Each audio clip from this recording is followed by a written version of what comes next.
C'est une joie pour moi de pouvoir vous voir. C'est un honneur pour moi d'accompagner un serviteur, c'est mon père. Amen. Et en tant que jeune, quand il nous appelle, c'est un honneur. Amen. Et de voir l'église ici, mon cœur est dans la joie et béni. Amen. J'aimerais vous partager ce qu'il y a dans mon cœur.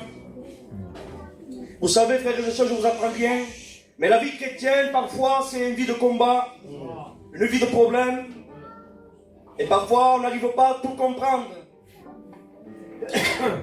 J'étais jeune quand je me suis baptisé avec Ismaël, c'était en 2007. Et quand le pasteur m'a fait la confession de foi, quand il m'a dit, tu veux suivre le Seigneur dans les bons, c'est-à-dire lorsque Dieu te bénira, lorsque Dieu te comblera des dons, lorsque Dieu répondra favorablement à ta prière, tu veux le suivre? J'ai dit oui.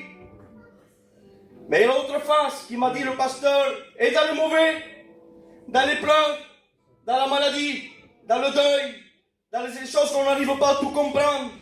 J'ai dit oui Seigneur, je te suis. Amen. Frères et sœurs, c'est facile à le dire. Mais quand on le vit, quand on le passe, c'est très difficile. Et bien des fois, je n'ai pas tenu promesse à cette parole. Bien des fois, j'ai mis un genou à terre. Bien des fois, je n'étais pas à la hauteur où Dieu espérait de moi. Et une fois, j'étais beaucoup mal dans les choses de Dieu. J'arrivais pas à me sortir d'un problème que de nouveau un autre problème.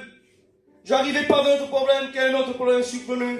Alors je me suis dit, c'est ça la vie chrétienne? C'est ça d'être un chrétien? Pleurer, souffrir. On prie et Dieu parfois ne répond pas. Ou on prie et Dieu tarde à répondre. C'est ça la vie chrétienne? Avec ma honte, je le dis, et je sais que vous ne voulez pas me juger. Je dis, je laisse tout tomber et je pars dans le monde. Ce que moi je pensais, ce que moi, mon état d'homme, parce que j'étais mal, j'étais bas, et je tiens à vous dire que passer de mauvais moments, ça ne fait pas de nous des mauvais chrétiens. Ça fait partie plutôt de la vie chrétienne. Aujourd'hui nous sommes dans les hauteurs et on bénit Dieu, et quand nous sommes en bas aussi il faut bénir Dieu. Mais regardez, parfois c'est très difficile comme je vous ai dit, j'étais mal.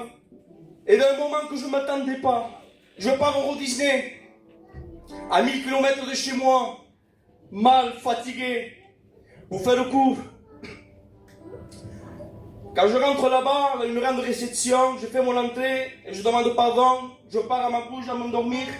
Et vers 2h du matin, à peu près, ma fille, il me dit, papa, je veux le wifi. Alors je me suis dirigé vers la réception à nouveau, et là, il n'y avait personne. Je sonne, une sonnette, et un homme me sort. Et dès qu'il est devant moi, il me dit une parole que moi je n'attendais pas. Il est en face de moi, il me dit, ça va, homme de Dieu? Frères et sœurs, que vous me le dites là, dans une église, c'est une chose. Mais là-bas, dans l'endroit inconverti, dans l'endroit que la personne ne me connaissait pas, c'était un païen. Qu'est-ce que je veux dire à travers cela? Que malgré notre état de faiblesse, malgré que j'étais mal, malgré que je voyais que Dieu était loin de moi, mais dans le langage de Dieu, j'étais toujours son enfant. Dieu m'a rappelé enfant de Dieu, alors que je ne méritais pas. Mais ça ne se termine pas là. Je demande une fois encore pardon. Là, je m'endors complètement. Et je fais un songe étrange, que même aujourd'hui, je ne veux pas comprendre. C'est l'amour de Dieu qui nous dépasse. Je faisais un songe que j'étais dans une église que je ne connaissais pas, et un pasteur qui prêchait, et que je ne connaissais pas non plus. Mais il disait une parole qui brisait mon cœur. Il disait, si tu sauriez qui est Jésus, c'est simple, on l'entend presque dans toutes les réunions. Et là, dans le songe, je me mettais tellement appelé fort que lorsque je me suis réveillé, ma compagne m'avait dit, mais qu'est-ce que tu as rêvé? Tu pleurais et tu gémissais. Et dans le songe, pour revenir au songe, je disais, Seigneur, mais pourquoi cette parole me touche autant? C'est simple, pourtant, je disais à Dieu, mais pourquoi cette parole me touche autant? Et Dieu me parlait dans mon songe, et il me disait, dans ton état, ne cherche pas un bon message, ne cherchez pas un bon discours, mais simplement se rappeler qui est lui. Église, quand on sait qui est lui, on a tout gagné. Amen. Et parfois on se complique. Mais c'est quand même c'est qui? Le pasteur, je le voyais, et j'étais tellement béni que je disais, mais c'est qui ce pasteur? Je ne le connaissais pas. Et Dieu m'avait donné le nom et le prénom du pasteur que je ne connaissais pas.